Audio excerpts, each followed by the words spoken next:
Hello and welcome to the Tavern Chat podcast. I'm your host, Eric Tenkar, your bartender in the OSR.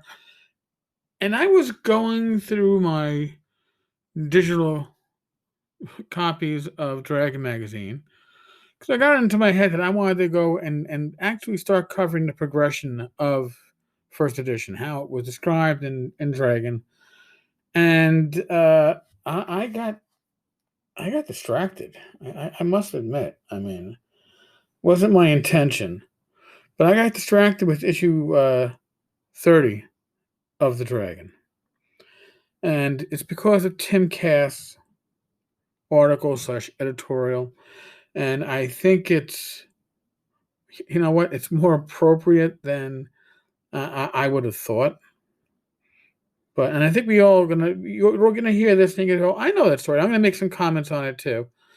But since I'm writing this, September 11th, go figure that one out, right? This is 1979. Dungeons & Dragons gained a publicity that we used to just dream about back when we were freezing in Gary's basement in the beginning. So, what is this attention that he's talking about? Well, it's not good attention, but you know how they say all publicity is good publicity and bad publicity can be the best publicity? If we had our druthers, it would not have happened in such a fashion. By now, as you read this, I hope the mystery surrounding the disappearance of James Egbert. Yes, James Egbert, who we've heard the stories of, we've seen movies kind of made about his disappearance, has been happily resolved. Whatever the circumstances of the incident, it has been a nightmare for his parents and family, as well as for TSR Hobbies Incorporated. It has been speculated James was involved in some sort of D&D game that went beyond the realm of pencil and paper role-playing, and may have mutated into something tragic. D&D was seized upon as a possible connection to the disappearance for a variety of reasons. First, James was an avid gamer, and indeed I've met him at past conventions, and he used to subscribe to TD. I'm assuming TD is the Dragon. The fact that Tim Kask remembers meeting him at prior conventions, I think, is actually pretty important. I mean, yes, he was an avid gamer. This is back in 1979. The gaming community was growing. I was becoming part of the gaming community about 79, late 79, early 1980, so right around this time. Probably around the time this magazine actually, hit the stands. Go figure that one out. Second, it was the matter of the pins in the bulletin board and the speculation that they formed some sort of clue, a la a D&D map or D&D map or clue. Added to this was the fact that the pins possibly resembled the steam tunnels under James's college. There were anonymous tips. There were stories that the gamers at his college used to go into the abandoned steam tunnels that used to be used to heat the buildings back in the old days and run adventures. Listen, I think that most likely they were teens, they were in their young 20s, and they were exploring steam tunnels. Doing the stuff you're not supposed to be doing, because it's always cool to do that stuff when you're that age. Pictures of the map were sent to TSR for analysis with no concrete results. Third, the day of his disappearance is the day prior to Gen Con 12. And there have been reports that attendees think they may have seen him at the con. Sadly, convention registration doesn't show him registered. Finally, James has an IQ that qualifies him as a genius. And D&D is a very intricate and complex game appealing to bright people. This was seen as sufficient evidence to possibly link the two, at least in the headlines. Okay. And remember, this is before you could take your online IQ test, where every fucking jackass is a genius according to the online test, right? Because they want to get your money to get you, fully. You're not going to be. Try if you listen. I think a lot of people listen to this podcast. You're probably not in Mensa.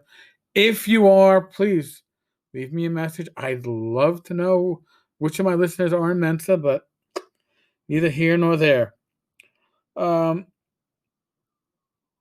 chief detective hired by the parents has made some incorrect statements regarding the game that have only fueled the controversy and added to the misconception surrounding it. Unfortunately, the nature of the incorrect answers has led to sensationalist-type speculation. This is nothing new, right? We think that this is only now, right? With social media that we're dealing with this stuff. This was back in 1979, because really all you need is media. If you want speculation, that's all you need. D&D has been described as a cult-like activity, and every editor knows that cults sell papers or dog food in the case of TV. These basic mistakes have linked the supposed method of playing D&D to this disappearance. The detective is quoted as saying, by both the UP and the AP, "You have a dungeon master. He designs the characters. Someone is put into the dungeon, and it's up to him to get out." He was further quoted as saying, "In some instances, when a person plays the game, you actually leave your body." Hold on a second. I got to swing ahead to page 41 from like page 4. You actually leave your body and go out. Gosh darn it. Go out. As I swing through my digital PDF on my iPad, please stand by for more words of wisdom from Tim Kask, which actually ages pretty well, surprisingly enough. Here we go. Travel out of your mind. A campus policeman said that dozens of D&D games were being played by very secretive groups. And that's the other thing that you got to remember. And it's not just from back then, it's from now. You're a gamer, you're looked at from a segment of society as being different. And why? Because you're socializing amongst others of like minds. That's why I like to think that as gamers, we can step above political differences to enjoy the hobby that we have together. Because, listen, most people don't understand this anyway, right? All of this has been grist for the journalist mill, has resulted in some pretty bizarre headlines, all playing at the esoteric aspects of the game, some slanted from the incorrect assumptions. A few choice samples that we have seen here, and only the gods know how many we haven't seen, include missing youth could be on adventure game, is a missing student victim of the game, intellectual fantasy results in bizarre disappearance, student may have lost his life to intellectual fantasy game, student feared dead in dungeon. That sounds like a sexual issue, but in any case, and more of the like. The most important consideration here is that all of the supposed link to this unfortunate incident was somehow assumed to exist when in truth no such link has been proven. No one connected with D&D, from the authors through the editors, typesetters, proofreaders, down to the final stage, the shippers, ever envisioned anything like this happening. The slightest hint that this game somehow may have cost someone their life is horrifying to each and every one of us.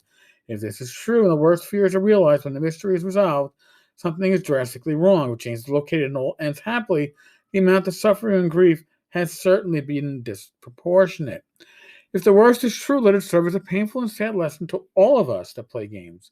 That games are simply games, meant to be amusing diversions and a way to kill time in a fun fashion, and nothing more. TSR has never suggested that D&D was meant to be acted out. How could it be when half of what makes it so much fun, magic, cannot be simulated? Yes. And I think I've told this story elsewhere. Maybe I've told it prior in the podcast.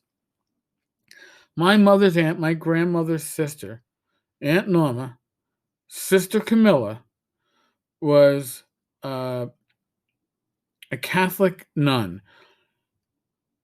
Full black habit, flying nun type of outfit. Didn't recognize Vatican II, so felt that the only real Mass was a Latin Mass. And I was probably 18 at the time. She was staying at the house. My grandmother was going a little dementia, a little senility. And Norma was staying to help out with my grandmother. That's how my parents were away in the Poconos.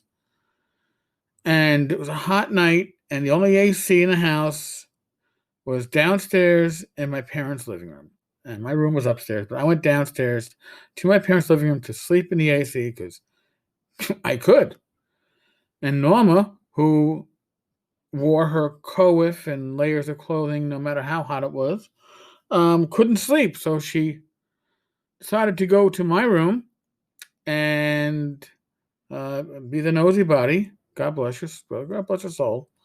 and find my Dragon magazines and my D&D books, and promptly called my parents the next morning to tell them that their son was a devil worshiper, and she'd seen it on TV, and she knew all about it, and these books taught you how to cast spells.